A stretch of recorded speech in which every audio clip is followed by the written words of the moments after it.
아마 매년 봄마다 소셜미디어에 떠도는 이런 게시물들을 보신 적이 있으실 겁니다. 예수님의 사진이나 빈 무덤의 이미지가 있고 그 아래에는 대략 이런 글귀가 적혀 있죠. 부활절 달걀이나 부활절 토끼가 중요한 게 아닙니다. 단순한 명절이 아닙니다. 부활하신 나의 구주에 관한 날입니다. 여러분도 그 글에 담긴 진심을 이해하실 겁니다.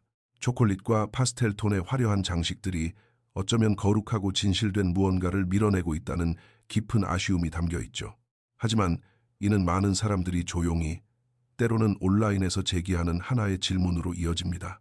영어권에서 부활절을 뜻하는 단어인 이스터라는 말 자체가 문제의 일부인 것은 아닐까요? 창세기부터 요한계시록까지 성경을 아무리 찾아보아도 이 단어는 단 한 번도 나오지 않습니다. 여기서 진짜 질문이 생깁니다. 기독교 신앙의 절대적인 중심에 있는 이 절기가 어떻게 기독교 성경에는 나오지 않는 이름을 갖게 되었을까요? 그리고 그것이 과연 중요할까요? 이것은 단순히 단어에 관한 질문이 아닙니다. 기원에 관한 질문입니다. 우리가 무엇을 물려받았으며 성경이 실제로 무엇을 말하는지에 대한 질문입니다. 이 모든 논의의 뼈대이자 이 질문을 그토록 중요하게 만드는 핵심은 바로 이것입니다. 부활 사건은 성경에서 단연코 가장 중요한 사건입니다. 하지만 서구권을 중심으로 우리가 이날을 기념하는 방식은 성경적이지 않은 이름과 전통들에 깊이 얽혀 있습니다. 따라서 우리의 진짜 과제는 이것들을 풀어서 씨앗과 흙을 분리하고 성경이 실제로 우리에게 무엇을 기억하라고 요구하는지 확인하는 것입니다. 그 답을 찾으려면 킹제임스 성경에 나오는 약간의 논란이 있는 한 구절부터 시작해야 합니다. 수세기 동안 이 성경은 가장 주요한 영어 번역본이었습니다. 사도행전 12장 4절을 보면 놀라운 내용이 나옵니다. 문맥상 헤롯 왕이 사도 베드로를 체포했고 종교 지도자들을 기쁘게 하기 위해 그를 처형할 계획을 세우고 있는 상황입니다. 해당 구절은 이렇게 기록되어 있습니다. 그를 잡음에 감옥에 가두고 이스터가 지난 후에 백성들 앞에 끌어내고자 하더라. 바로 이 부분입니다. 주요 영어 성경에서 이스터라는 단어가 등장하는 유일한 순간이죠. 수년 동안 사람들은 이것을 부활절이라는 명절의 성경적 근거로 지목했습니다. 하지만 여기에 문제가 있습니다. 킹제임스 번역자들이 이스터로 번역한 원래의 헬라어 단어는 파스카입니다. 성경 원어에 대해 조금이라도 아신다면 이 단어가 꽤 익숙하게 들리실 겁니다. 이것은 히브리어 페사흐를 헬라어로 음역한 것이며 페사흐는 유월절을 의미합니다. 사실 파스카라는 단어는 신약 성경에 29회 등장합니다. 그중 28회를 킹제임스 번역자들은 유월절로 번역했습니다. 오직 사도행전 12장 4절에서만 그들은 이스터라는 단어를 선택했습니다. 왜 그랬을까요? 이 번역을 옹호하는 일부 사람들은 그것이 의도적이었다고 주장합니다. 그들은 3절에서 이 모든 일이 무교절 기간에 일어났다고 말하는 점을 지적합니다.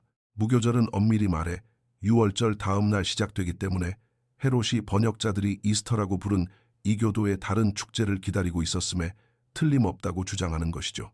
하지만 대다수의 현대 학자들과 NKJV에서 NIV, ESV에 이르는 거의 모든 현대 번역본들은 이것을 명백한 번역 오류로 봅니다. 그들은 다른 모든 곳과 마찬가지로 사도행전 12장 4절의 단어를 유월절로 번역합니다. 단순한 진실은 부활과 일치하는 성경적 사건이 이스터라 불리는 축제가 아니라는 것입니다. 그것은 유월절입니다. 초대교회는 부활절을 부르는 별도의 이름조차 가지고 있지 않았습니다. 그들에게 예수님의 죽음과 부활을 기념하는 것은 단순히 유월절의 기독교적 성취였습니다. 그들은 그것을 파스카라고 불렀습니다. 실제로 오늘날 전 세계 대부분의 언어에서 이 절기의 이름은 여전히 파스카의 변형입니다. 프랑스어의 파크, 스페인어의 파스쿠아, 덴마크어의 포스처럼 말이죠. 이스터라는 단어를 쓰는 영어권 세계가 오히려 예외적인 경우입니다. 그렇다면 영어 단어 이스터는 어디서 왔을까요? 가장 널리 인용되는 설명은 8세기 앵글로색슨족의 수도사이자 역사가인 존자 베다로부터 나옵니다. 그의 저서인 시간의 계산에서 베다는 영어 단어가 에오스트레 또는 에오스트루모나스에서 유래했다고 기록했습니다. 이는 4월에 축제를 열었던 앵글로색슨족의 이교도적인 봄과 다산의 여신 이름이었습니다. 오랫동안 베다는 이 여신을 언급한 유일한 고대 문헌이었기 때문에 일부 학자들은 그가 이 여신을 지어냈을지도 모른다고 생각했습니다. 하지만 1958년 독일의 고고학자들이 기원 후 2세기의 봉헌 비문 150여 개를 발견했는데 이 비문들은 마트론의 아우스트리에라는 여신 무리에게 바쳐진 것이었습니다. 에오스트레와의 언어학적 연관성은 매우 설득력이 있었고 이는 베다가 비록 국지적이긴 하지만 실제 존재했던 이교도 전통을 기록했을 가능성이 높음을 시사합니다. 그래서 기독교가 앵글로색슨족에게 전파되었을 때 오래된 봄 축제의 이름이 마침 봄에 일어났던 새로운 기독교의 부활 기념일로 자연스럽게 옮겨간 것입니다. 그리고 그 이름이 굳어졌습니다. 여기서 상황이 조금 복잡해집니다. 넘어온 것은 이름뿐만이 아니었기 때문입니다. 에오스트레라는 이름과 함께 그녀의 상징들 중 일부도 따라왔습니다. 가장 유명한 것이 토끼와 달걀입니다. 산토끼와 달걀은 기독교 이전의 많은 문화권에서 봄의 갱신과 연결된 다산과 새 생명의 고대 상징이었습니다. 에오스트레와의 직접적인 연관성은 주로 민속에 기반을 두고 있어 약간 모호하지만 이러한 상징들이 봄 축제와 연관되어 있다는 사실은 부인할 수 없습니다. 한 역사가가 직설적으로 표현했듯이 부활절을 즐겁게 만드는 외형적인 요소들은 대부분 이교도적입니다. 그 이름, 토끼, 달걀, 그 어떤 것도 성경에서 찾을 수 없습니다. 그것들은 문화적 잔재이며 현대의 축제에 흡수된 기독교 이전 세계관의 메아리입니다. 그렇다면 이름과 상징이 성경적이지 않다면 무엇이 성경적일까요? 우리가 기념하는 것의 실제 성경적 토대는 무엇일까요? 그 해답은 성경 전체에 걸쳐 짜여 있으며 빈 무덤 훨씬 이전부터 시작됩니다. 바로 유월절부터 시작됩니다. 그 이야기는 출애굽기 12장에 나옵니다.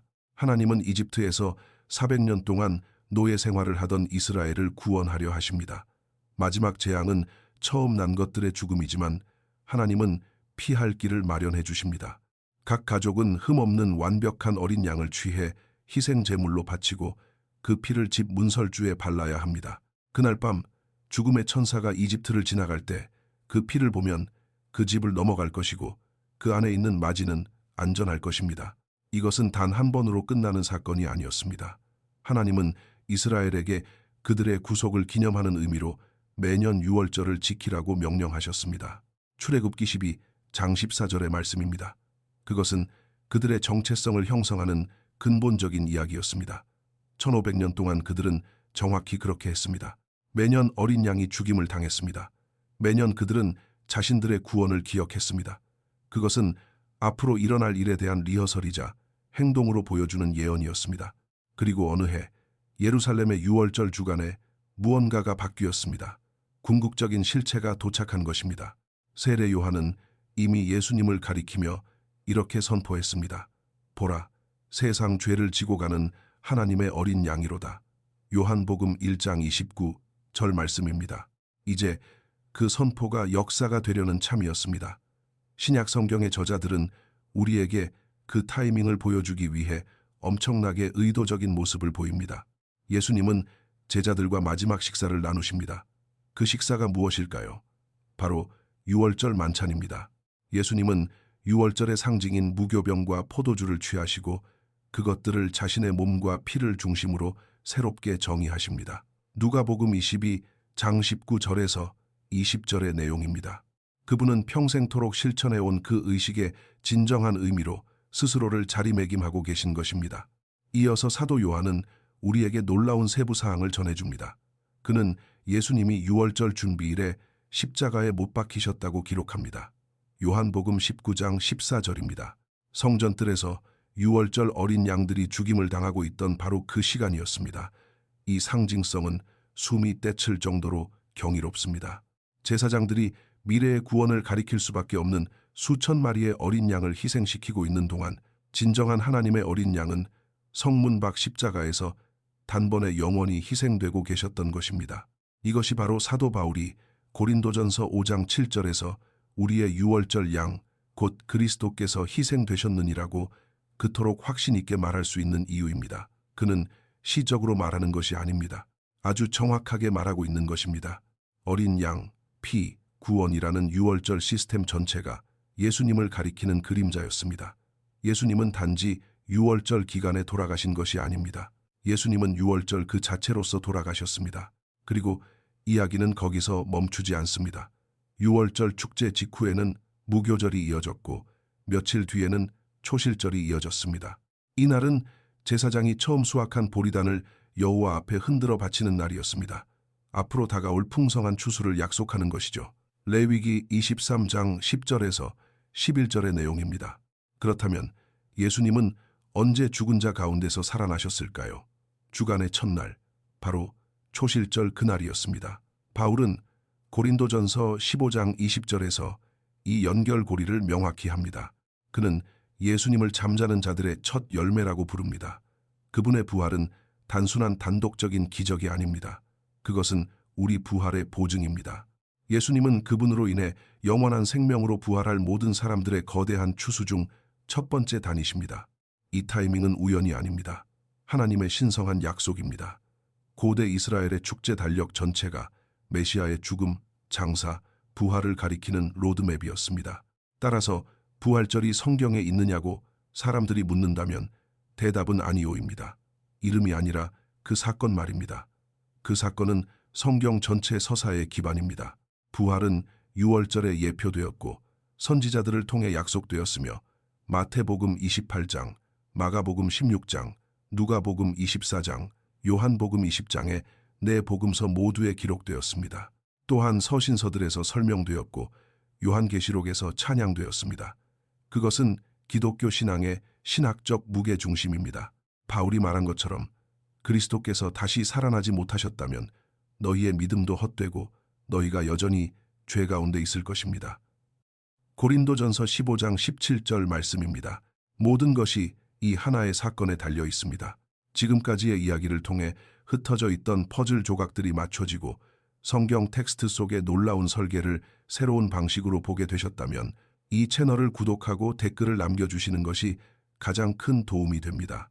댓글에 단어 하나만 남겨주셔도 다른 분들이 이 귀한 대화를 발견하는 데 큰 힘이 됩니다. 그렇다면 어떻게 해서 초대교회의 그 풍성하고 유월절 중심적인 이해가 오늘날 우리가 아는 서구식 부활절 주일로 바뀌게 되었을까요?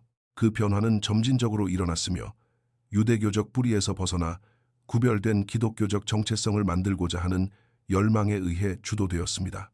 이 세기에 14일파 논쟁이라는 주요한 논쟁이 일어났습니다. 여기서 14일파라는 뜻의 콰르토 데시마는 14일을 의미하는 라틴어일 뿐입니다. 논쟁의 핵심은 파스칼을 언제 기념할 것인가 하는 문제였습니다. 특히 동방의 일부 기독교인들은 요일과 상관없이 실제 유월절 날짜인 히브리 달력 니산월 14일에 기념해야 한다고 주장했습니다. 반면 로마를 중심으로 한 다른 이들은 부활의 날인 일요일에 항상 축하해야 한다고 주장했습니다. 이 논쟁은 기원 후 325년에 제1차 니케아 공의회 때까지 수십 년 동안 들끓었습니다. 로마 황제 콘스탄티누스가 소집한 이 공의회는 제국 전역의 기독교 관습을 통일하고자 했습니다. 그들은 부활 기념일이 반드시 일요일이어야 한다고 판결했고 그것을 계산하는 공식을 확립했습니다. 춘분 이후 첫 보름달이 뜬 다음에 첫 일요일로 정한 것입니다. 이 결정은 부활 기념일을 성경의 유월절 달력이라는 냅에서 공식적이고 영구적으로 끊어냈습니다. 콘스탄티누스는 니케아의 날짜 지정을 채택할 것을 독려하는 편지에서 유대인의 관습과 분리되어야 할 필요성에 대해 노골적으로 썼습니다. 목표는 기독교만의 독특한 축제를 만드는 것이었습니다. 수세기에 걸쳐 교회가 유럽에서 성장함에 따라 이제 성경적 뿌리에서 떨어져 나온 그 축제는 에오스트레라는 이름과 다산의 상징과 같은 지역의 이교도적 봄 풍습을 흡수하기 시작했습니다. 성경의 유월절이 기독교의 이스터로 변모한 것입니다. 이 역사는 단순한 상식이 아닙니다. 그것은 하나의 패턴을 보여줍니다. 원래의 사건은 히브리 성경에 깊이 뿌리 박혀 있었습니다. 그 의미는 예수님을 유월절 어린 양과 죽은 자 가운데서 살아난 첫 열매의 성취로 볼 때 비로소 열렸습니다. 하지만 그 기념일이 성경적 뿌리에서 분리되자 다른 의미, 다른 상징, 다른 전통으로 채워질 수 있는 일종의 문화적 용기가 되어버린 것입니다. 부활절 토끼와 달걀은 단순하고 무해한 재미가 아닙니다. 그것은 성경적 사건이 성경적 문맥에서 단절될 때 어떤 일이 일어나는지를 보여주는 징표입니다. 그렇다면 이것이 우리에게 의미하는 바는 무엇일까요? 우리는 이 문제를 어떻게 헤쳐나가야 할까요? 영어권의 이스터라는 이름을 아예 버려야 할까요? 아니면 아이들이 부활절 달걀 찾기를 하지 못하게 막아야 할까요? 성경은 이에 대한 규칙책을 주지 않지만 원칙을 제시합니다. 부활 이야기는 오래된 종교적 명절을 새로운 명절로 대체하는 이야기가 아닙니다. 성취에 관한 이야기입니다. 예수님은 유월절을 폐지하러 오신 것이 아닙니다. 유월절을 궁극적인 의미로 채우기 위해 오셨습니다. 문설주에 발린 어린 양의 피는 역사적인 실제 구원이었지만 동시에 모든 인류를 죄의 노예 상태와 죽음의 결말로부터 구원하실 궁극적인 어린 양의 피를 가리키는 이정표였습니다. 여기에 담긴 신학적인 결실은 실로 심오합니다. 유월절이라는 렌즈를 통해 부활을 볼 때 모든 것이 바뀝니다. 그것은 더 이상 2000년 전 어느 일요일에 일어난 단 한 번의 기적적인 사건이 아닙니다. 그것은 하나님께서 수세기 동안 들려주신 이야기의 절정이 됩니다. 모든 그림자가 실체로 바뀌는 순간입니다. 모든 약속이 그리스도 안에서 예가 되는 순간입니다. 고린도 후서 1장 20절 말씀입니다. 그것은 출애굽기의 어린 양을 요한계시록의 보좌에 앉으신 어린 양과 연결합니다. 이러한 이해는 또한 부활 사건을 우리의 개인적인 구원에 관한 이야기로만 머물지 않게 구출해내어 우주적인 구속에 관한 이야기로 재구성합니다. 유월절은 하나님께서 악한 제국으로부터 한 민족을 해방시키신 일이었습니다. 부활은 하나님께서 죄와 죽음이라는 제국 자체로부터 인류를 해방시키신 일입니다. 그것은 새로운 창조의 행위입니다. 창세기 1장에서 하나님이 혼돈에서 질서를 이끌어내셨듯이 그 일요일 아침 하나님은 무덤에서 생명을 이끌어내셨고 언젠가 새 하늘과 새 땅을 품게 될 새로운 창조를 시작하셨습니다. 이것이 성경적인 그림입니다. 그것은 단순한 명절보다 훨씬 크고 깊으며 연결되어 있습니다. 우리의 질문에 대한 성경의 대답은 절기에 새로운 이름을 지어주는 것이 아닙니다. 우리를 하나의 이야기 속으로 초대하는 것입니다. 이집트에서 구원받은 백성으로 시작해서 동산에서 부활하신 구원자로 절정을 이루는 이야기입니다. 성경의 원칙은 그날을 무엇이라고 부르느냐가 아니라 그날의 무엇을 기억하느냐에 관한 것입니다. 그리고 성경이 우리에게 기억하라고 요구하는 것은 바로 파스카 유월절입니다. 하나님의 어린 양이 우리를 대신해서 계셨기 때문에 죽음이 우리를 넘어간 그 순간 말입니다. 그것은 마치 사랑하는 사람의 아름답고 오래된 사진을 발견하는 것과 같습니다. 수년 동안 여러분이 할인 매장에서 산 싸구려 플라스틱 액자에 그 사진을 보관해 왔다고 상상해 보십시오. 액자는 화려하고 어쩌면 조금 촌스러울 수도 있습니다. 사진과 잘 어울리지는 않지만 늘 가지고 있던 액자입니다. 어느 날 그 사랑하는 사람을 아는 누군가가 그것을 봅니다. 그리고 이렇게 말합니다. 그거 아세요? 저 사진 속의 주인공은 훌륭한 목수였어요. 사실 저분이 이 사진을 위해 자신이 어린 시절 살던 집의 나무를 깎아서 맞춤형 원목 액자를 직접 만드셨죠. 다락방의 낡은 상자 안에 있을 겁니다. 그래서 여러분은 가서 그것을 찾습니다. 먼지를 털어냅니다. 그 액자는 단순하고 우아하며 의미로 가득 차 있습니다. 조각 하나하나가 이야기의 일부를 말해줍니다. 싸구려 플라스틱 액자에서 사진을 꺼내 그것을 위해 만들어진 액자에 넣었을 때 사진 자체는 변하지 않습니다. 하지만 여러분이 그 사진을 보는 방식은 완전히 바뀝니다. 올바른 문맥 안에서 보게 되는 것입니다. 그 기원과 역사, 진정한 깊이를 이해하게 됩니다. 화려한 플라스틱 액자가 악한 것은 아니었지만 시선을 분산시키는 방해물이었습니다. 그것은 여러분이 전체 이야기를 감상하지 못하게 막았습니다. 원래의 액자, 즉 유월절이라는 성경적 문맥은 부활을 바꾸지는 않지만 부활을 그 진정한 모습, 즉 하나님의 구속 이야기 중심에 있는 걸작으로 볼 수 있게 해줍니다. 그렇다면 우리는 어떻게 해야 할까요? 부활의 유월절적 뿌리를 이해하는 것이 무엇을 바꿀까요? 첫째, 그것은 우리의 소망을 성경의 전체 이야기 안에 뱃을 내리도록 초대합니다. 부활은 갑자기 나타난 신약 성경만의 아이디어가 아닙니다. 그것은 구약 성경 전체에 걸쳐 짜여 있는 약속의 성취입니다. 부활에 대해 이야기할 때 출애굽기 12장에 대해 이야기해 봅시다. 유월절 어린 양에 대해 이야기해 봅시다. 초실절에 대해 이야기해 봅시다. 이 사건을 예언적 뿌리와 연결함으로써 우리는 성경에 통합된 이야기 위에 이 사건을 굳게 세울 수 있습니다. 그것은 우리의 친구들과 가족들에게 우리의 소망이 단일하고 고립된 기적이 아니라 수천 년에 걸쳐 자신의 약속을 지키시는 하나님께 기초하고 있음을 보여줍니다. 그리고 여기에 또 다른 것이 있습니다. 우리의 초점을 어디에 둘 것인가에 관한 것입니다. 교회 안에서조차 현대의 부활절 기념은 빈 무덤에 너무 많은 초점이 맞춰져 있습니다. 물론 그것은 영광스럽고 필수적인 진리입니다. 하지만 성경의 강조점, 특히 히브리서의 강조점은 빈 무덤뿐만 아니라 영광의 보좌에 앉아 계신 예수님을 향해 있습니다. 히브리서는 예수님이 부활하신 후 하늘로 승천하셨고 하늘 성소에서 우리의 대제사장으로서 사역을 시작하셨다고 말합니다. 그분의 사역은 십자가나 빈 무덤에서 끝나지 않았습니다. 오늘날에도 계속되고 있습니다. 그분은 우리를 위해 간구하시고 우리를 위해 중보하시며 그분의 희생이 가진 능력을 우리 삶에 적용하고 계십니다. 부활을 기념할 때 우리는 단지 과거의 사건을 기념하는 것이 아니라 현재의 실제를 기념하는 것입니다. 우리에게는 우리를 위해 적극적으로 일하고 계신 살아계신 구주가 계십니다. 하지만 아마도 제 마음에 가장 깊이 남는 부분은 우리를 새로운 출애굽의 백성으로 살아가도록 부르시는 그 부르심일 것입니다. 첫 번째, 유월절은 노예 상태에서 약속의 땅으로 향하는 여정의 시작을 알렸습니다. 우리의 유월절인 예수님의 부활 또한 여정의 시작을 알립니다. 우리는 죄의 노예 상태에서 구속받았고 이제 새 땅이라는 약속의 땅을 향해 가는 순례자들입니다. 이는 부활이 단지 믿어야 할 사실이 아님을 의미합니다. 부활은 살아가야 할 실제입니다. 그것은 새 생명 가운데 행하라는 부르심입니다. 로마서 6장 4절의 말씀처럼 말입니다. 이집트의 옛 방식을 뒤로하고 그 일요일 아침 예수님께서 시작하신 하나님 나라의 시민으로 살아가라는 부르심입니다. 결국 문제는 부활절이라는 특정 단어 자체가 아니었습니다. 문제는 우리가 어떤 이야기를 전하고 있느냐는 것입니다. 수세기 동안 서구 세계는 봄의 다산 상징들로 장식된 새벽의 여신 이름을 딴 이야기를 전해왔습니다. 그것은 성경적인 웹에서 분리되어 버린 이야기입니다. 하지만 성경은 다른 이야기를 들려줍니다.